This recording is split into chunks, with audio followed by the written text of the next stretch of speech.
In the spring of 1991 in Calder County, a man named Dale Voss stood at a wire fence on the edge of a river bottom orchard and called what lay on the other side of it garbage. He meant it kindly, the way a doctor names a thing he believes he understands.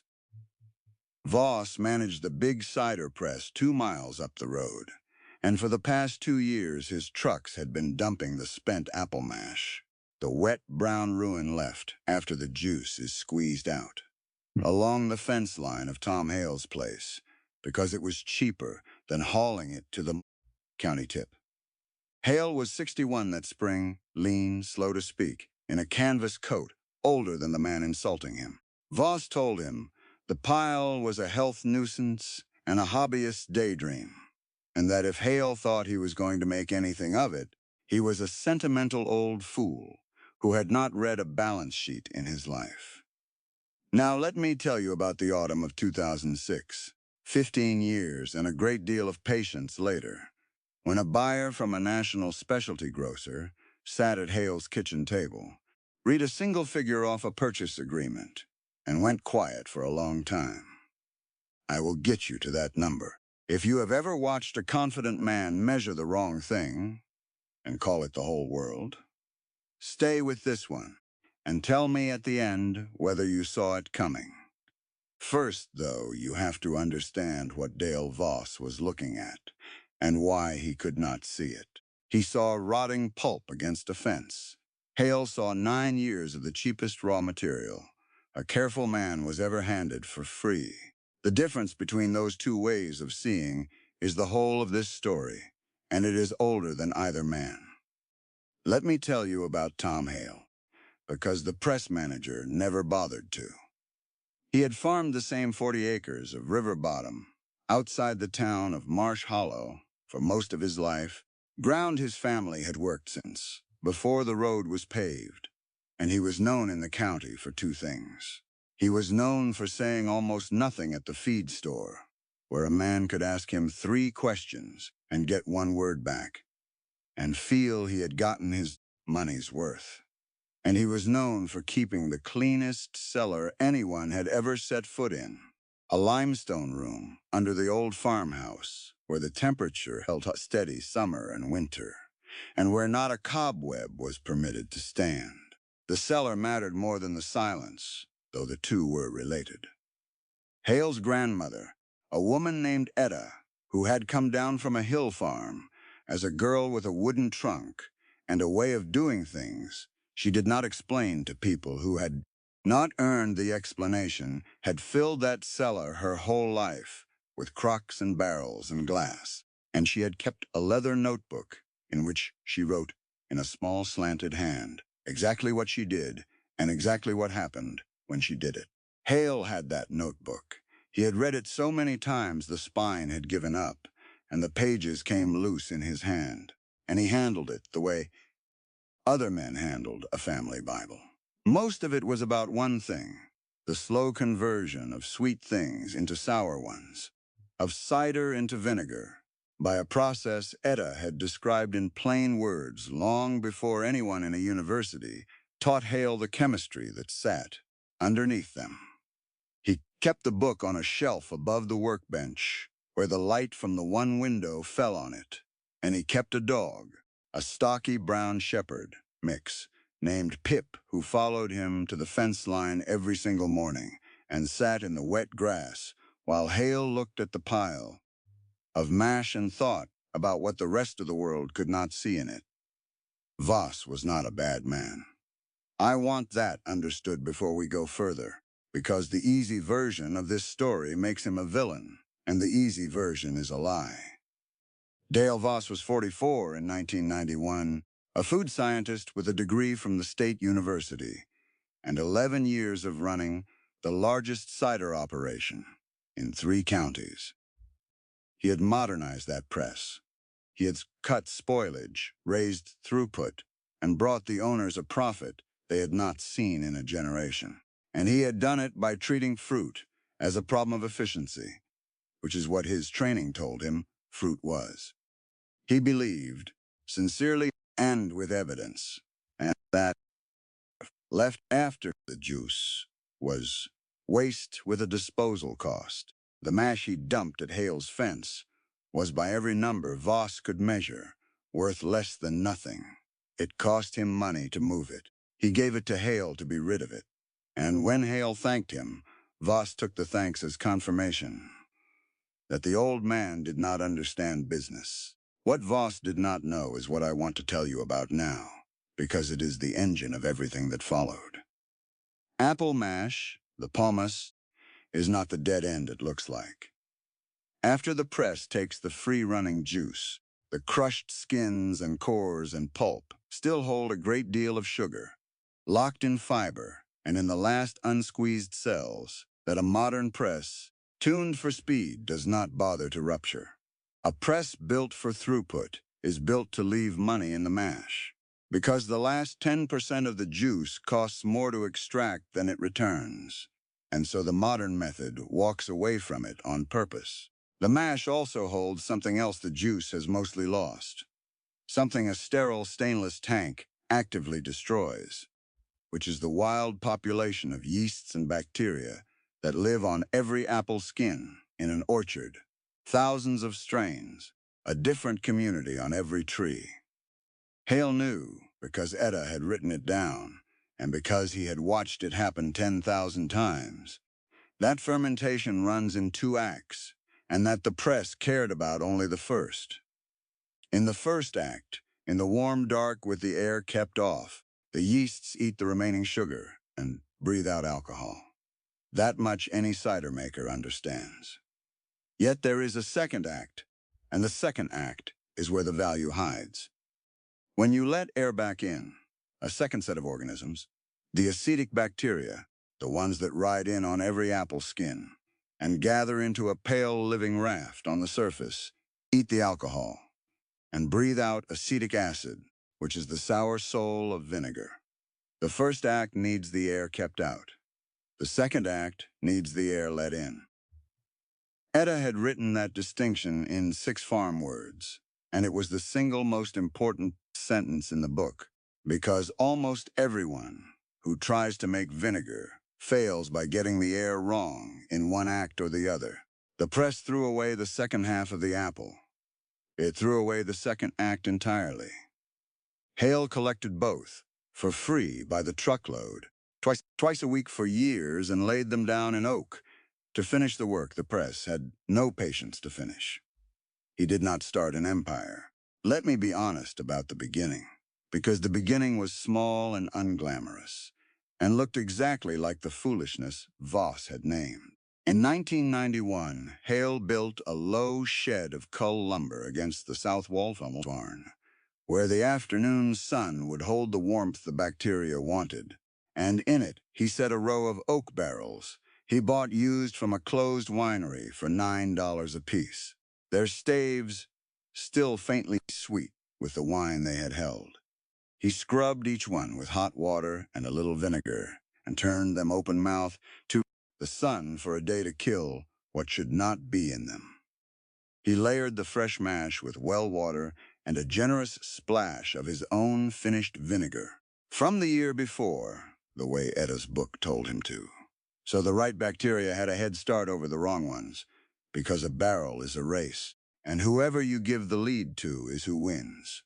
He stretched cloth over the open tops and tied it down with twine to keep the flies out and let the air in, because the acetic bacteria need air the way a fire needs it.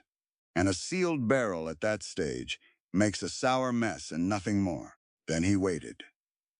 Pip would come into the shed in the mornings and put his nose to the bungholes and sneeze. And Hale would tell him it was working.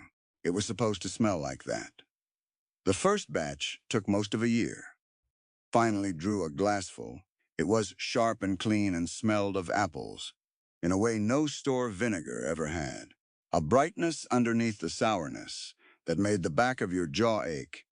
And he bottled 40 gallons of it and sold most of that to neighbors, out of the back of his truck for grocery money, $2 a quart.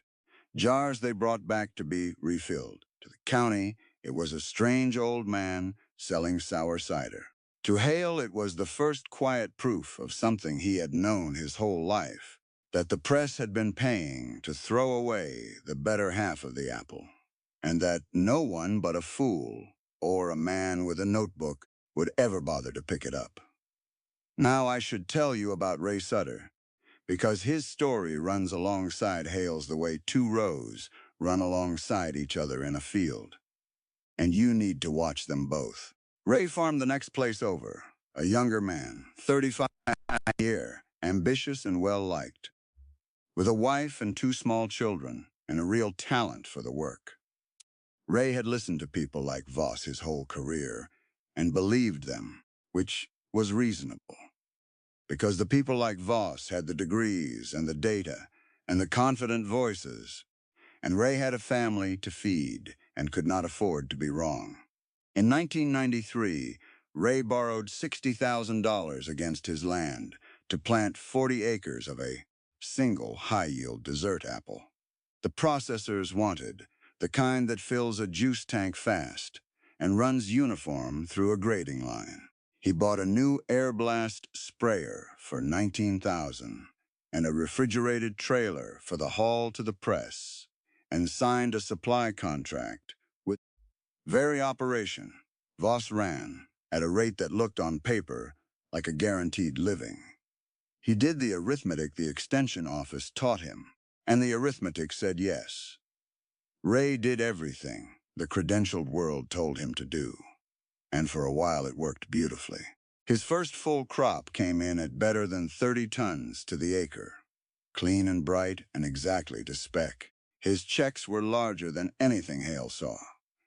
His truck was newer, his trees were straight as soldiers, and his sprayer kept the blight and the scab off them with a schedule he ran like a clock. At the feed store, the talk was about Ray, who was going somewhere, and not about the old man across the river, who was filling barrels with what the press threw away and selling sour cider out of his tailgate. To the county in 1995, there was no contest at all between the two men. There was a comer, and there was a relic. The county had it exactly backward, and it would take a decade and a bad September to find that out. Then Hale's granddaughter came home, and this is where the story turns, though it turned so slowly that no one watching would have called it a turn at the time. Her name was Nan. She was 24 in 1994, fresh out of the state university with a degree in food science, the same university and very nearly the same training as Dale Voss. And she came back to Marsh Hollow because her mother was ill, and someone had to mind the place. Nan loved her grandfather and was embarrassed by him in roughly equal measure. She looked at the shed and the cloth-covered barrels and the free mash rotting at the fence, and she saw what she had been taught to see, which was an uncontrolled process, a contamination risk, a quaint inefficiency that no laboratory would ever sign off on. She told him so, plainly, at the kitchen table, one evening with the notebook open between them. She said, "This isn't a business, Grandpa. It's a hobby, and you can't sell something you can't even measure." She used the same word Voss had used. She did not know that. It landed in the same place. Hale did not argue with her because Hale did not argue. He handed her the notebook and asked her to read the entry about why the cloth went over the barrel and not a lid, and to tell him whether Etta had it right or wrong. Nan read it. She had spent 4 years learning the chemistry of exactly that, the difference between fermentation that needs no air and the acetic conversion that needs a great deal of it. And she sat there in the lamplight, realizing that her plain-spoken great-great-grandmother had described, in farm English, a process Nan had paid 4 years of tuition to learn in Latin and Greek. Etta did not know the word acetobacter. She had simply written that the skin of the apple carries its own seed of souring, and that the work wants air on the second turn and none on the first, and that a clean cloth lets the breath in and keeps the spoil out. Every word of it was correct. Nan closed the book. It was the first flicker of doubt about her own doubt, and she did not like the feeling because it asked her to hold two things at once, her education and her grandfather, and she had come home assuming she would only ever need the one. She did not say anything that night. The next morning, though, she came out to the shed, and she stayed. And the staying happened in stages, the way a real change always does, and a fake one never does. First, she came only to watch, arms folded, finding things to disapprove of. Then she came with a notebook of her own, and started writing down barrel temperatures, because she could not help measuring things. Then one afternoon, without being asked, she ran an acidity test on 3 barrels and found that the one Hale had pointed to as ready, by smell and by the feel of the mother under his finger, tested at exactly the strength the others were still climbing toward, and she understood that her grandfather had been doing in his head, by 60 years of attention, what she needed a titration to do on paper. That was the morning. She stopped folding her arms. Within a year, she was the one drawing the morning samples, and within 2, she was arguing with him, not about whether the method worked, but about how to prove to a buyer that it did. Let me tell you what the 2 of them built over the next decade, because it was not luck, and it was not magic. It was attention paid to one small thing for a very long time. Nan brought the laboratory to the cellar, but she did it the right way around. Instead of replacing what Etta had written with what the textbook said, she used the textbook to understand why what Etta had written worked, and then she made it more reliable without changing its nature. She learned to test the acidity of each barrel with a few cents of chemistry, so they could bottle at a consistent 5% strength every time, which is the difference between something a neighbor buys out of charity and something a grocer can put on a shelf. With a label, the law will stand. Behind, she kept its strain of the mother going, the living raft of acetic bacteria that forms on the surface of a working barrel, taking a piece from the barrels that tasted its best, and seeding the new ones with it, the way a baker keeps a sourdough alive for 50 years, so that the particular flavor of their cellar, the brightness Hale had drawn from that first glass, stayed constant year to year instead of drifting, with whatever wild strains happened to win. That mother was the real inheritance, more than the land, more than the notebook. It was alive. It was descended in an unbroken line from the apples Etta had pressed, and it could not be bought, only kept. They began aging some of the vinegar in the old oak for 2 years, and then 4, drawing a little off and topping it up, letting it breathe through the wood and lose its rawness, and the long-aged barrels developed a depth and roundness that made restaurant cooks stop talking when they tasted it, a thing that tasted less like a condiment than like the orchard itself in late October. They were not scaling. They were deepening. There is a difference, and the whole county was about to learn it the hard way. Now, I told you to keep your eye on Ray Sutter, and here is why. By the late 1990s, Ray had done everything right and was quietly drowning. His single high-yield apple was magnificent in a good year and worthless in a bad one, because when every grower in the region plants the same fruit for the same processor, a good harvest floods the market and the price per ton falls through the floor.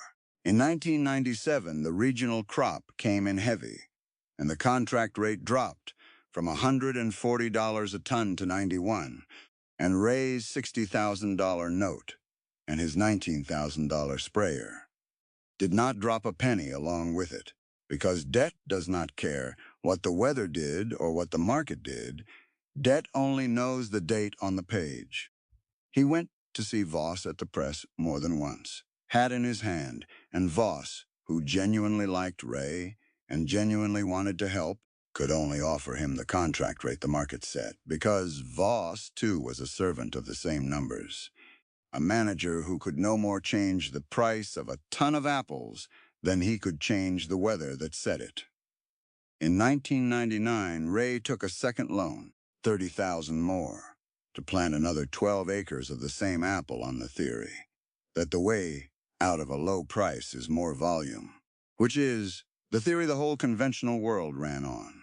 He stood at his own fence line that spring and watched hail across the river layering free, mash into oak, and he said to his wife, with no cruelty, only the certainty of a man who had been taught what counts, that the old fellow was a sweet case, but you could not feed a family on a hobby. He used the word without knowing.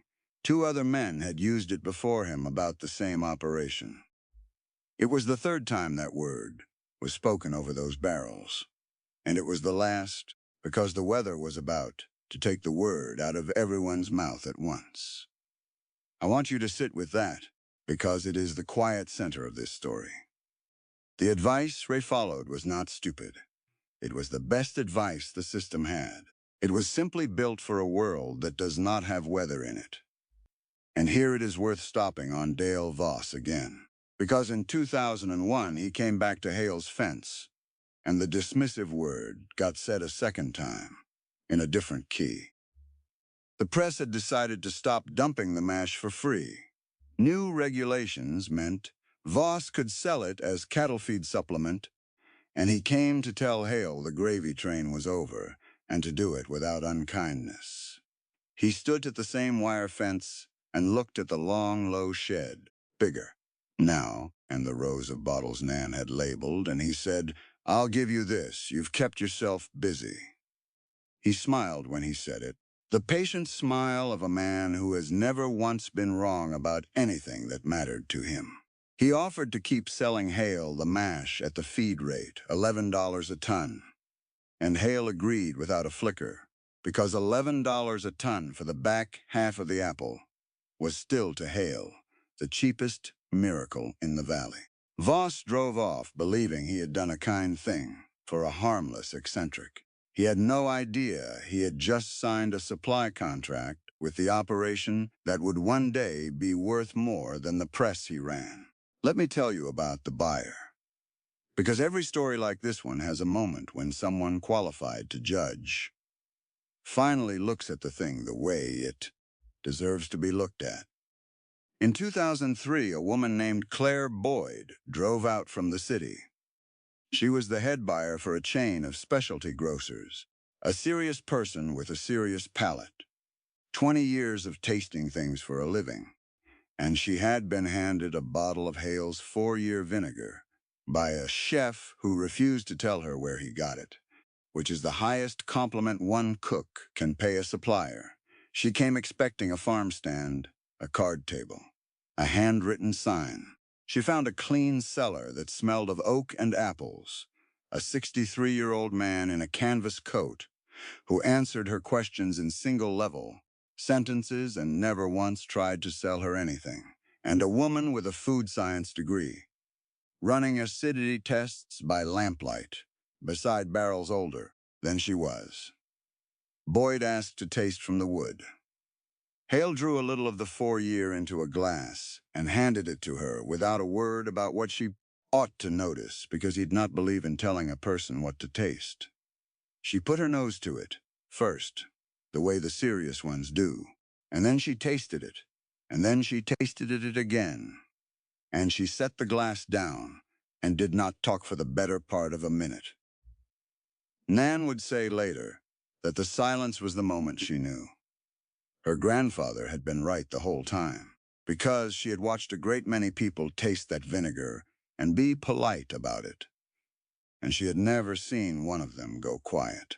Then Boyd asked one question, the only one that mattered, the question a confident world had spent 15 years failing to ask. She did not ask how cheaply they could make more, or how fast, or whether they could change the bottle. She asked how much of it they could make, without changing a single thing about how they made it. It was exactly the right question, and Hale answered it in 4 words: as much as patience. Then came the autumn of 2004, and the structural shock that settled the argument no expert could. A late wet warmth moved through the river bottom that September, the kind of warm, humid stretch that should have come in July, and it brought with it a fire blight bloom and a fruit rot that swept the uniform. Orchards, because a planting of one apple is a planting with one immune system, and a single weakness is a single open door that the same key opens on every tree in the field.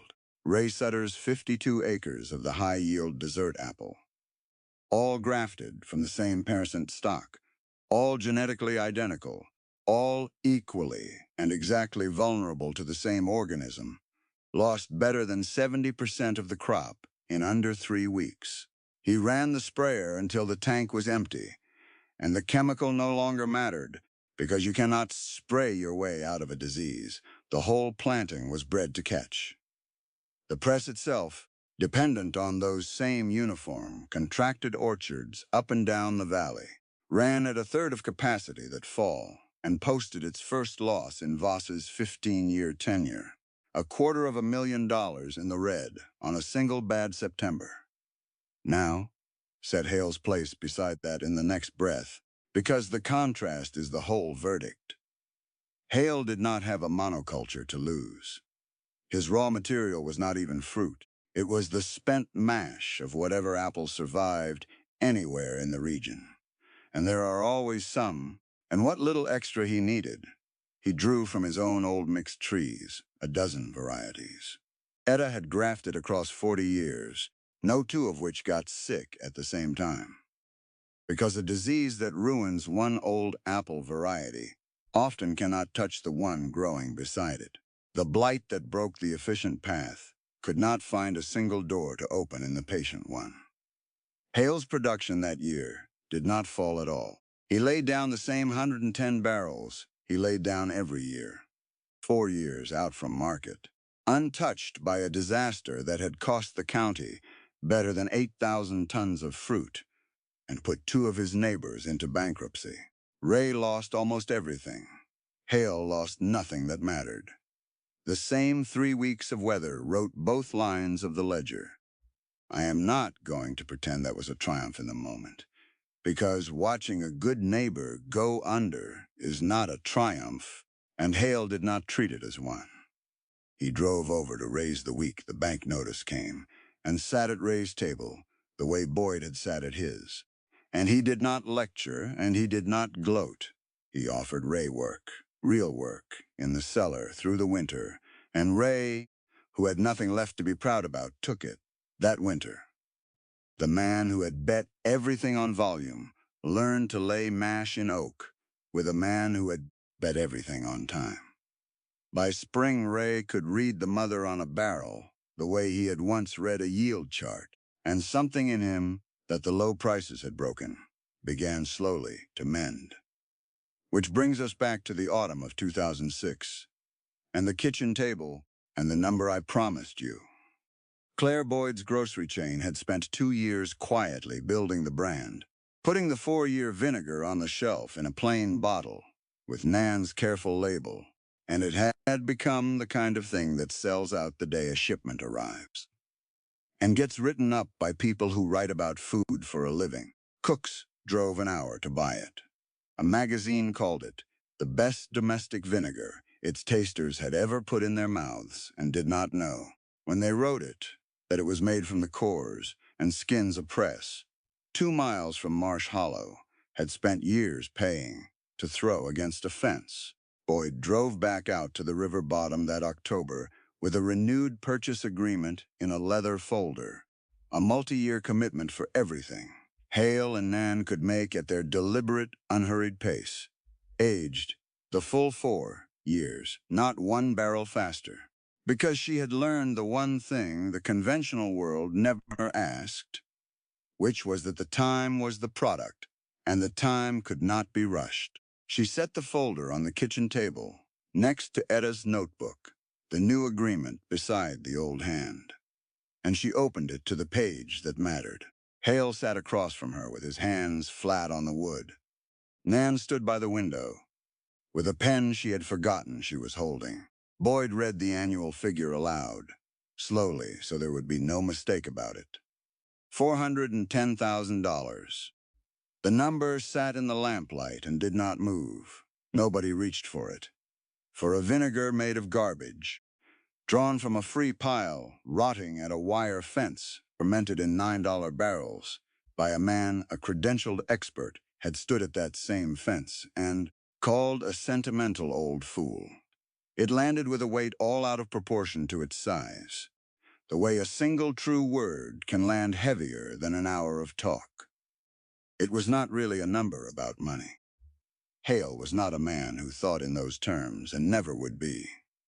It was a verdict handed down by the only court that had ever been qualified to rule, which was the slow court of what actually works over enough years to tell. Nan, who had come home 15 years before certain her grandfather was wasting the end of his life on a hobby, was the one who had to set her pen down on the sill because her hand was not steady. She had a food science degree from the same school as the man who started this story by calling the pile garbage. She understood, better than anyone in the room, exactly how impossible that figure was supposed to be, and exactly why it was not. Hale just looked at it for a while. Then he looked out the window toward the shed, where the barrels stood breathing under their cloths, and he said the only thing he said the whole evening, which was that Etta would have wanted a barrel set aside. Pip lay across his boots under the table, gray in the muzzle now, and did not stir, because the dog had long since decided that whatever happened at that table was no business of his. Boyd, who had spent a career listening to people talk about value, said later that she had rarely seen the real thing sit so quietly in a room, and that the quiet was how she knew it was real. Word travels in accounting. Dale Voss heard the number the way everyone heard it, secondhand at the feed store, and to his great credit, he did not sulk about it. He came out one last time, not to the fence now, but to the door, and he stood in the cellar he had spent 15 years driving past, and he looked at the rows of aging oak, and the cloth-covered barrels, and the living mother that turned the back half of an apple into something his instruments had never been built to measure. He was 59 by then, near the end of his own run at the press, and he said, plainly, with no smile this time, that he had been looking at the wrong half of the apple his whole career. Then he asked Hale if he might come back sometime and be shown how the conversion worked, not as a manager, but as a man who wanted to learn one true thing before he was finished. Hale said he could come Tuesday. That is the whole of the recalibration. There was no humiliation in it. There did not need to be. The blight had said everything cruel that needed saying, and Hale was not in the business of saying the rest. Let me tell you what they did with it, because what a person does after the number is the truest thing about them. Hale and Nan did not scale. They were offered investment to build a real plant and shipped nationwide. A man came out from a fund with a figure that would have made them genuinely wealthy on paper inside 2 years. And they turned it down because a plant cannot age 4 years in a single season, no matter how much money it has. And because the thing they sold was time, and time does not take investment and cannot be hurried by it. Instead, they did 3 things, and the 3 things are the moral of the whole account. They paid off Ray Sutter's land, all $90,000 of the 2 notes that had been slowly drowning him. Quietly, with no announcement, and they brought him in as a working partner on the cellar. So the neighbor the system had broken became co-owner of the thing that outlasted system. Ray, who had once stood at his fence and called the operation a hobby, spent the rest of his working life laying mash in oak, and turned out to have a better nose for a finished barrel than anyone but Hale. They began selling starter mothers, living rafts ladled from their own best barrels, and clean copies of the relevant pages of Etta's notebook to any grower in the valley who wanted to turn their own waste into vinegar at a price that barely covered the glass and the postage, so that within a few years there were 9 small cellars across Calder County doing what Hale did. And the press, under new management after Voss retired, stopped hauling its mash to the feedlot and started routing it to all 9 of them instead. And they had a lawyer help Nan bind the whole of Etta's method into a single proper book. The chemistry set down beside the farm English, the why beside the how, Etta's hand and Nan's together across a century, so that the knowledge could not die with the 2 people who happened to be holding it. The $410,000 mattered. The 9 cellars mattered more. A number can be spent in a lifetime. A method, written down and given away, does not run out. So here is the thesis I came away with, after walking that river bottom and reading that worn-out notebook and sitting in that clean cellar. There are 2 kinds of knowledge in this world, and they do not measure the same things. One kind is wide and fast and confident, and it counts what is easy to count. The gallons of juice, the tons per acre, the cost of disposal, and it is genuinely good at what it counts. And it built a great deal of what we have. The other kind is narrow and slow and patient, and it watches one piece of ground or one process for a lifetime. And it knows the things that do not fit on a balance sheet, that the back half of an apple is alive, that one apple in a field is a field with one weakness, that the cheapest material in the valley was being thrown against a fence by men who could not see it. The first kind called the second kind a hobby. The second kind let the first kind talk, and went back to work, and waited for the weather, which always comes, to settle which of them had been describing the world, and which had only been describing a model of it. What is rigid breaks, what is alive, adapts, and what a system throws away is sometimes the only thing in the whole valley worth keeping. Hale died some years later, an old man in a clean cellar, and the last barrel he laid down by hand is aging still, with Pip's grandpup asleep on the cool floor beside it, in a room that smells of apples and patience, and the particular sour sweetness of a thing the world was sure had no value at all.